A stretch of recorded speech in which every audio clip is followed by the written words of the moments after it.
Olá pessoal, vamos começar aqui mais uma aula, destacando aqui um assunto muito importante da matemática, que é a estatística, né? Vamos aqui destacar algumas noções fundamentais da estatística, certo?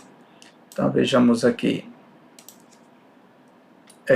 uma introduçãozinha aqui, né? A palavra estatística vem do latim, né? Status, e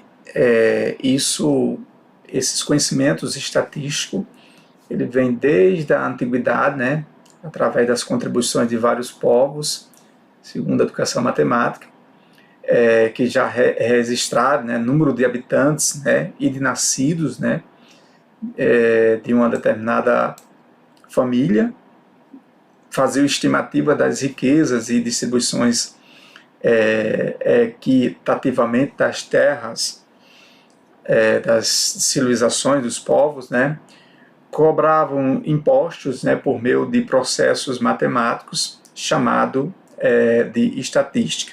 Então isso é bem antigo, que já vem sendo utilizado esses conhecimentos estatísticos no campo da matemática.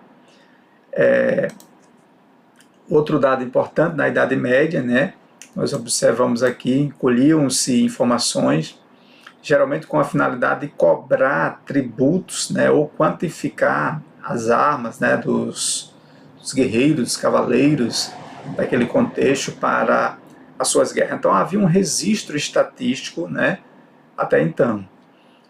Nós podemos também destacar, em outras épocas, a partir do século XVI, surgiram as primeiras análises sistemáticas, né, de determinados fatos sociais, como, por exemplo, os batismos, né, nas igrejas romanas, os casamentos, funerais, originando assim as primeiras tábuas, né, e tabelas e números relativos. Então havia todo um registro aí estatístico. No século XVIII, nós observamos aí o estudo de determinados fatos ganhar aos poucos feição verdadeiramente científica. Então as tabelas se tornam mais completas, então foram se aprimorando, né, esses dados, e criaram representações gráficas e o cálculo das probabilidades e estatística. Então a gente vai percebendo aí desde a antiguidade, passando pela Idade Média, século XVI, XVII, XVIII, mostrando, né, a importância dessa área do conhecimento, desse ramo da matemática chamado estatística. A divisão da estatística, nós podemos dividir, né, os pesquisadores da área da estatística dividem essencialmente a estatística em duas grandes partes.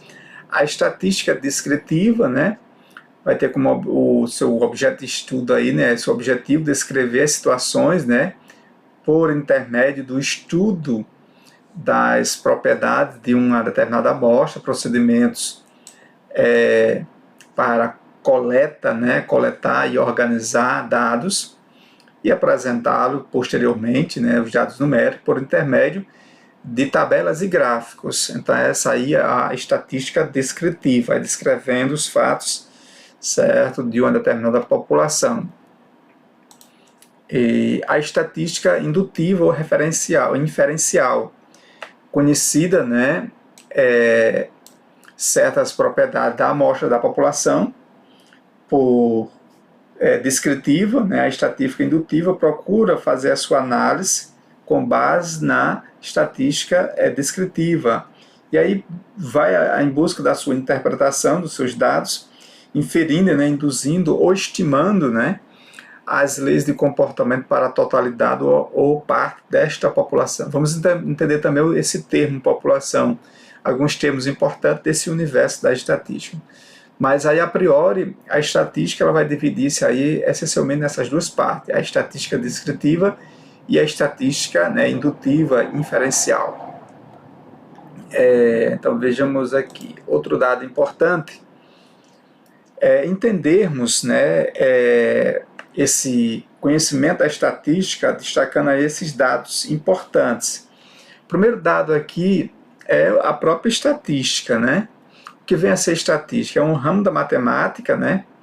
Ou seja, é uma área de conhecimento, uma ciência que se ocupa, né, da coleta de dados, de organização, de análise e interpretação de dados para se tornarem, né, tomarem decisões a partir desses dados, né?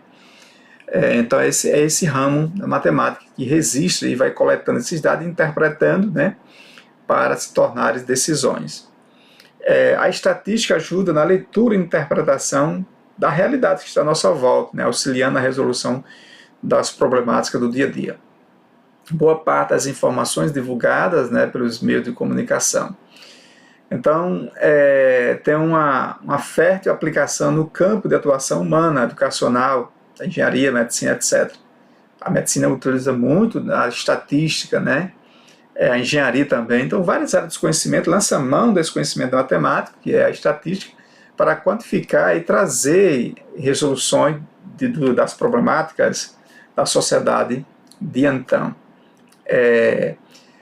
Definir dados importantes, né? O que vem a ser estatística? Então, o processo estatístico vai se constituir na coleta de dados numéricos necessário à pesquisa, né?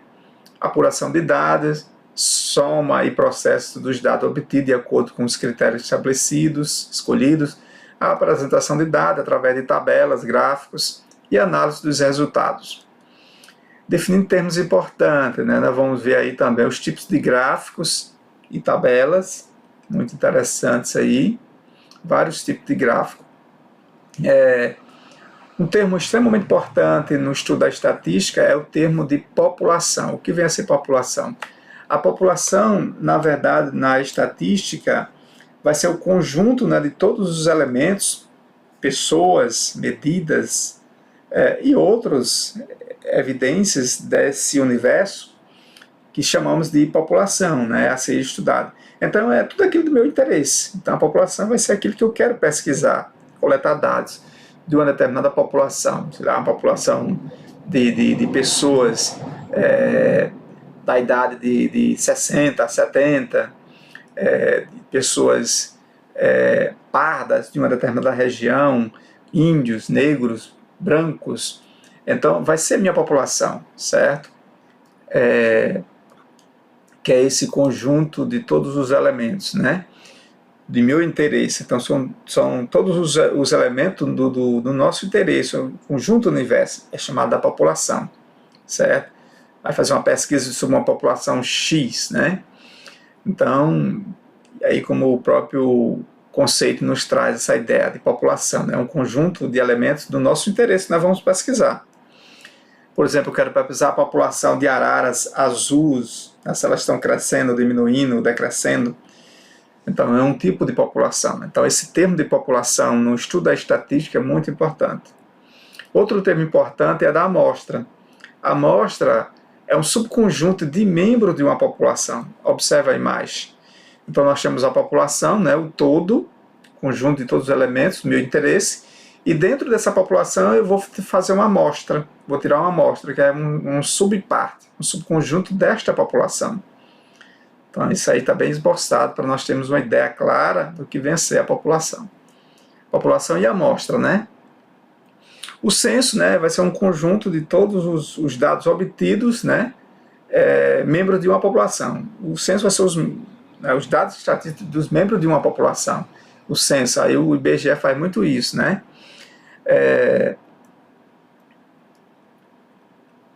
Aqui eu coloquei diferenças entre população e amostra para você fixar mais ainda. Por exemplo, a altura de todos os alunos do colégio, no colégio A. Então, a altura de todos, então a população, o universo. E a amostra, a altura dos alunos da turma 23 do colégio, é uma parte da população maior. Então, percebe a diferença? E aqui eu coloquei outras referências aqui, de população e amostra, para você perceber. Carros que passam no posto do pedágio no período de 24 horas, ao todo, universo.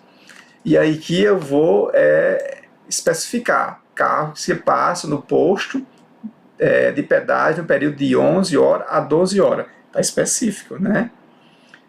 Está mais delimitado. Então eu coloquei vários exemplos aqui de população e amostra para você ver a diferença. Vou só passar aqui.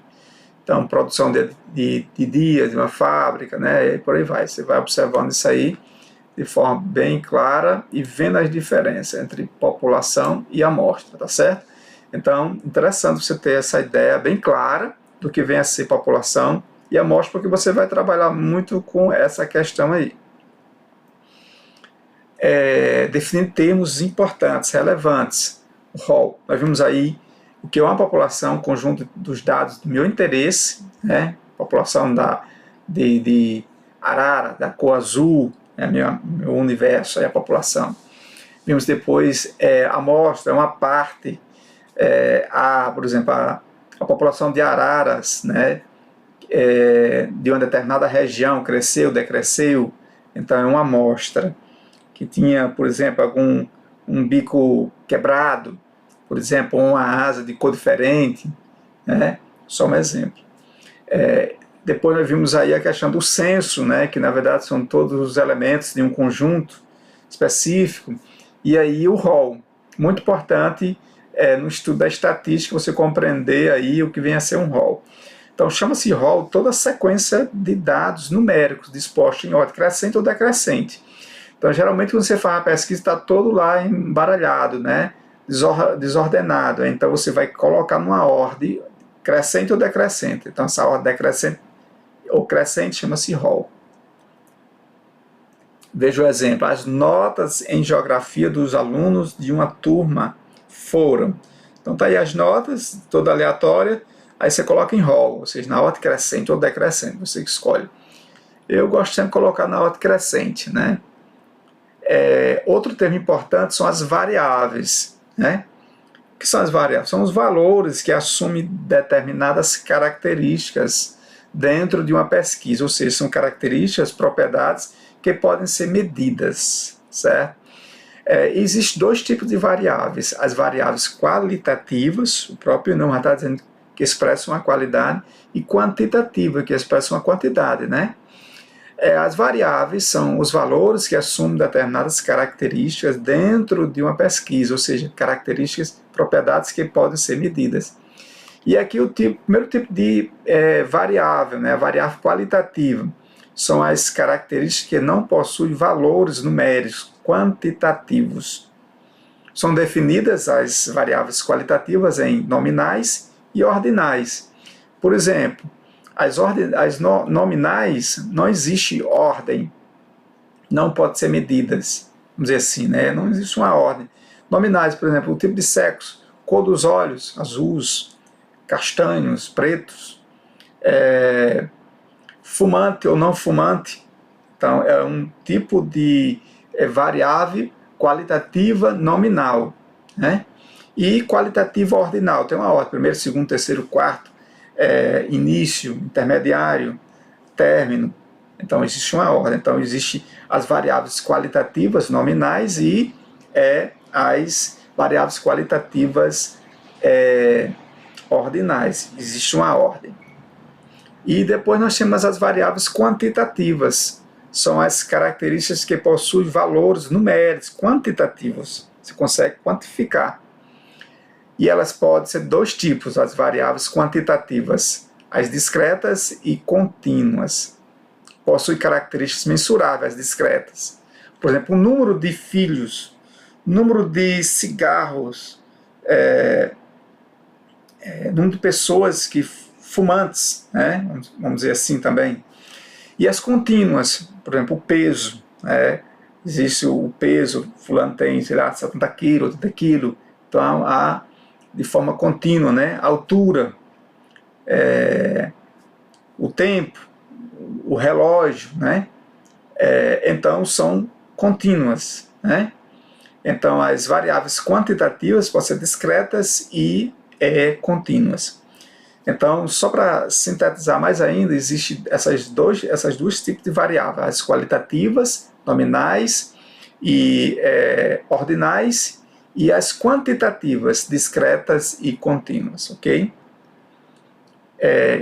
Um dado interessante dentro do estudo da estatística é essa questão, essa noção de arredondamento, critérios para arredondamento.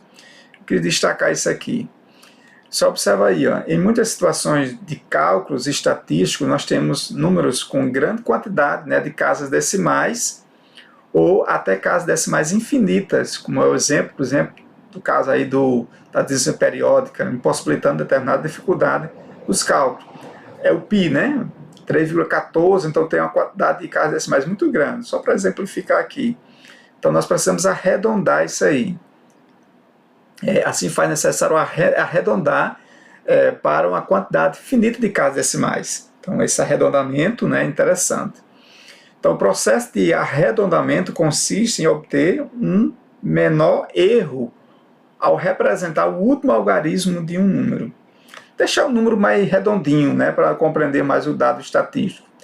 Vejamos aí, né, vamos observar, por exemplo, o caso do π, né, 3,14, aí o número é bem quebradinho, né? Podemos observar que o número π está entre 3 e 4, né? 3,14, 15, aí vai, certo? Então ele está esse número aí está entre 3 e 4, né? Então vejamos aqui esse exercício, né? Exercício resolvido aqui sobre a questão do arredondamento. Arredondar o número π para duas casas decimais, por exemplo, para duas casas decimais depois da vírgula. Está vendo? Para duas casas decimais. Então é 14, 3,14. Então eu vou observar o número que vai depois da segunda casa decimal, que é o 1. Se esse 1, certo, ele for menor do que 5, então permanece do jeito que ele está aí, certo? Como eu vou observar aqui, ó. A última casa decimal a ser considerada é o 4. Então, o dígito posterior menor do que 5, ó. Então, nosso padrão, nossa referencial vai ser 5. Menor do que 5 ou maior do que 5, tá certo? Então, depois da segunda casa decimal, então o número ele é menor do que 5. Então, deixamos ele com 3,14, tá certo? Deixei ele normal. Com 3 casas, isso aí para duas casas decimais. Com 3 casas decimais após a vírgula, segue o mesmo caso também, né? Só que nesse caso aí, depois da vírgula, na terceira casa, certo? Nós temos o número 5, né? Certo? Depois do 1. Então, esse dígito ele é igual a 5. Então, se ele passou ou igual a 5, a gente acrescenta, certo? Uma unidade na última casa. No caso aqui, o 1, certo? No 1, na terceira casa, acrescentamos uma unidade. Então, ficou o quê? 3,142. Não é isso? Então, nós observamos claramente esses dados aí. Então, para o arredondamento, devemos utilizar essa regra que eu acabei de falar. Por exemplo, se o dígito for maior ou igual a 5, certo? Entre 5 e 9, soma a última unidade a cada decimal, como eu fiz, né? Se eu escolhi depois da vírgula duas casas, então eu vou observar na terceira casa, se o número for maior ou igual a 5, eu acrescento uma unidade, certo? Na segunda casa. E assim por diante, entendeu? Se eu for escolher 3 casas ou 2 casas, certo? Então, vou observar o número que está após a quantidade de casas que eu escolhi. Se passou de 5, eu acrescento a unidade. Se não passou de 5, eu deixo, certo? Mantenha a última casa sem alterar, tá certo? Como eu destaquei ali. Aqui é um exercício resolvido aí para você observar aí cada caso, tá certo? Agora, nesse ponto aqui, distribuição de tabela de frequência. Então, nós já vimos aí vários dados importantes sobre a estatística, né? Então, nós vimos agora vamos ver agora a distribuição de frequência simples, certo? Vou só passar aqui para a gente destacar algumas questões aqui. Então, a seguir veremos passo a passo a construção, né, de uma tabela utilizando a chamada distribuição de tabela por frequência, e frequência simples, certo? Então, vejamos aqui. Então, construção de uma distribuição de frequência simples. Primeiro passo, ordenar os dados brutos em forma de rol. Os dados. Se está tudo lá embaralhado, você coloca no formato de rol. Lembra? A palavra rol. Colocar os dados na forma de sequência, na sequência crescente ou decrescente. Segundo passo, listar, certo, todos os elementos diferentes em uma coluna. Organizar a tabelinha lá. 3. Listar a frequência de todos os elementos diferentes em uma segunda coluna do nome frequência, ou abreviação FI, frequência, FI. Vou mostrar já. Quarto passo, somar todos os elementos da coluna FI e na célula abaixo, nomear o resultado total. Então, nomear o título, informar a fonte dos dados da tabela. De onde é que você tirou essa tabela? É interessante você colocar lá embaixo a fonte onde você formulou essa tabela. Ok? Então, vejamos aqui. Então, tabela de frequência simples. Então, nós temos aqui na tabela de frequência simples, né, frequência absoluta, indicada por FA, frequência absoluta, e frequência relativa. O número total de dados indicado, chamado de N. Então, seria essa formulazinha aqui, ó. Frequência relativa é a razão entre a frequência absoluta sobre o número, né, total de dados, né? Vejamos a tabela aqui, ó. Vejamos esse exemplo. Então, aí, ó, construindo essa tabela aí, ó, de estado civil, né? Então, eu coloco aí o estado civil, solteiro, casado, viúvo, divorciado, total. Frequência absoluta. Número de solteiro, 8. Casado, isso aí foi na minha pesquisa que eu fiz, certo? Viúvo, 2. Divorciado, 3. O total, somando a total de frequência absoluta, deu 25. E a frequência relativa? Então, você vai distribuir, construir a tabela nesse formato aí, tá certo? É apenas um exemplo para você fazer outros exercícios. Então, nós temos aí a frequência absoluta, a frequência relativa. E para fazer a frequência relativa, nós vamos seguir essa formulazinha aqui, né? Olha, nós já destacamos aqui, deixa eu só pegar ela aqui e voltar. Aqui, ó, a frequência relativa é a razão da frequência absoluta e o número número total dos dados obtidos, né? Na somatória da frequência absoluta, né? Olha, aqui, ó, somei tudo aqui, ó, a frequência absoluta, certo? E dividido pelo total de elementos. É justamente aqui, ó. Então, quero saber a frequência relativa dos solteiros. Então, pego 8 dividido por 25, que é o total. Deu quanto? 0,32, que é a mesma coisa de 30%. E assim por diante. O total tem que bater 100%, ok? Na frequência relativa. Se não bater 100%, então a tabela está errada. Então, é dessa forma que você constrói, né? Constrói a tabela de frequência simples, né? Aqui vem outros exemplos, né? Outros exemplos de tabela, certo? Só para você observar. E nós vamos fazer algumas atividades de exercício com essas frequências simples. É bem simples isso aí, tá bom? Só para mostrar aqui. Bom, depois que você fez construiu a sua tabela de frequência simples, você quer representar isso de forma de tabela, de gráfico. De tabela, a gente já construiu a tabela. Essa tabela no formato de gráfico pode ser feita aí. Então, existem vários tipos de gráfico para se fazer isso. Então, existe o gráfico, eu só passar aqui para mostrar os tipos de gráfico. O gráfico de coluna, né? Aí você observa aqui a frequência absoluta, né? Frequência relativa dessa tabela. E pronto, essa tabela aqui já pegando esses dados da tabela e construindo no formato de gráfico de coluna. Depois nós vamos fazer isso utilizando um programa, o software, né, o Excel, faz isso de forma bastante brilhante. Por exemplo, um gráfico de barra, certo?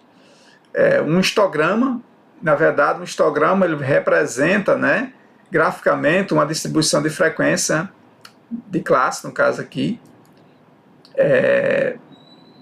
Nós podemos destacar isso aí. Gráfico de setores, né? Na verdade, de torta, né? Vamos dizer assim. Então, existem vários tipos de gráfico. Gráfico de linha, certo? Nós vamos tentar testar isso aí tudinho. O gráfico de coluna ou barras múltiplas. E é isso, ok? Então, sobre estatística, né? Esses dados, eles são extremamente importantes para o nosso conhecimento e nós vamos posteriormente partir para exercício para testarmos esses conhecimentos do universo da estatística, ok? Então era isso que eu queria trazer, certo? Para nessa aula de hoje sobre essa primeira parte de estatística, ok? Então, breve estaremos dando sequência a outros conhecimentos do universo da estatística. Mas revise essa aula mais uma vez, fixando esses conceitos básicos, essas operações que são muito importantes, ok? Então até a próxima.